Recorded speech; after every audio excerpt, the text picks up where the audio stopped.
സഹോദരി സഹോദരന്മാരെ, logos quiz 2025 Bible റീഡിങ്ങിലേക്ക് എല്ലാവർക്കും സ്വാഗതം. ഇന്ന് ന്യായാധിപന്മാർ 13-ാം അധ്യായമാണ് ശ്രവിക്കാൻ പോകുന്നത്. സാംസന്റെ ജനനം. ഇസ്രായേൽ ജനം വീണ്ടും കർത്താവിൻ്റെ മുമ്പിൽ തിന്മ ചെയ്തു. അവിടുന്ന് അവരെ 40 വർഷത്തേക്ക് ഫിലിസ്ത്യരുടെ കൈകളിൽ ഏൽപ്പിച്ചു.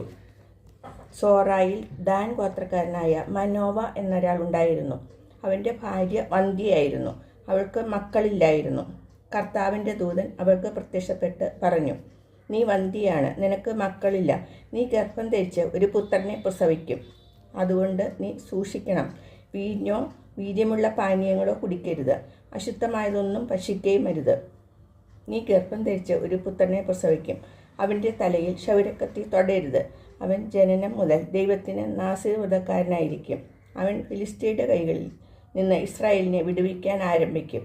അവൾ ഭർത്താവിനോട് പറഞ്ഞു, ഒരു ദൈവപുരുഷൻ എൻ്റെ അടുത്ത് വന്നു. അവൻ്റെ മുഖം ദൈവദൂതൻ്റേതുപോലെ പേടിപ്പെടുത്തുന്നതാണ്. എവിടെ നിന്ന് വരുന്നുവെന്ന് അവനോട് ഞാൻ ചോദിച്ചില്ല. അവൻ പേര് പറഞ്ഞതുമില്ല. അവൻ എന്നോട് പറഞ്ഞു, നീ ഗർഭം ധരിച്ച് ഒരു പുത്രനെ പ്രസവിക്കും. വീഞ്ഞോ വീര്യമുള്ള പാനീയങ്ങളോ കുടിക്കരുത്. അശുദ്ധമായതൊന്നും ഭക്ഷിക്കുകയും അരുത്. ബാലൻ ആജീവാനന്തം ദൈവത്തിന് നാസീർവ്രതക്കാരനായിരിക്കും. മനോവ കർത്താവിനോട് പ്രാർത്ഥിച്ചു, കർത്താവേ, അങ്ങ് അയച്ച ദൈവപുരുഷൻ വീണ്ടും ഞങ്ങളുടെ അടുക്കൽ വന്ന് ജനിക്കാനിരിക്കുന്ന ശിശുവിനു വേണ്ടി ഞങ്ങൾ എന്താണ് ചെയ്യേണ്ടതെന്ന് അറിയിക്കാൻ ഇടയാക്കണമേ. മനോവയുടെ പ്രാർത്ഥന ദൈവം കേട്ടു. വയലിലായിരിക്കുമ്പോൾ ദൈവദൂതൻ വീണ്ടും സ്ത്രീയുടെ അടുത്ത് വന്നു. ഭർത്താവായ മനോവ അവളോടുകൂടെ ഉണ്ടായിരുന്നില്ല. അവൾ പെട്ടെന്ന് ഓടിച്ചെന്ന് ഭർത്താവിനോട് പറഞ്ഞു, എൻ്റെ അടുത്ത് കഴിഞ്ഞ ദിവസം വന്ന ആൾ വീണ്ടും പ്രത്യക്ഷപ്പെട്ടിരിക്കുന്നു. മനോവ എഴുന്നേറ്റ് ഭാര്യയുടെ പിന്നാലെ ചെന്ന് അവനോട് ചോദിച്ചു, ഇവളോട് സംസാരിച്ചവൻ നീയോ? അവൻ പറഞ്ഞു, ഞാൻ തന്നെ.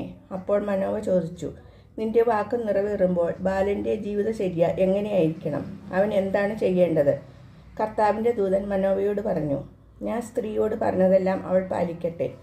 മുന്തിരിയിൽ നിന്നുള്ളതൊന്നും അവൾ ഭക്ഷിക്കരുത്. വീഞ്ഞോ ലഹരി പദാർത്ഥമോ കുടിക്കരുത്. അശുദ്ധമായതൊന്നും തിന്നുകയും അരുത്. ഞാൻ അവളോട് കൽപ്പിച്ചതൊക്കെ അവൾ പാലിക്കണം. മനോവ കർത്താവിൻ്റെ ദൂതനോട് പറഞ്ഞു, ഞാൻ ഒരു ആട്ടിൻകുട്ടിയെ പാകം ചെയ്യുന്നതുവരെ നിൽക്കണമേ.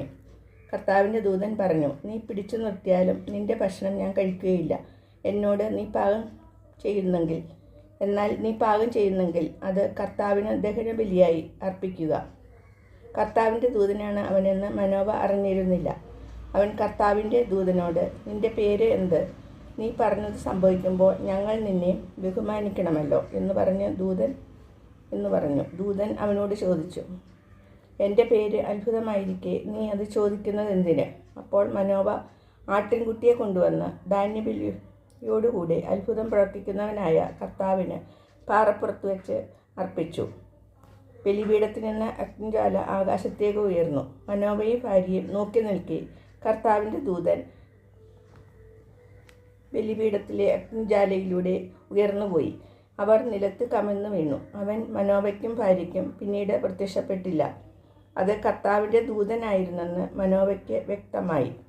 മനോവ ഭാര്യയോട് പറഞ്ഞു, ദൈവത്തെ കണ്ടതുകൊണ്ട് നാം തീർച്ചയായും മരിക്കും.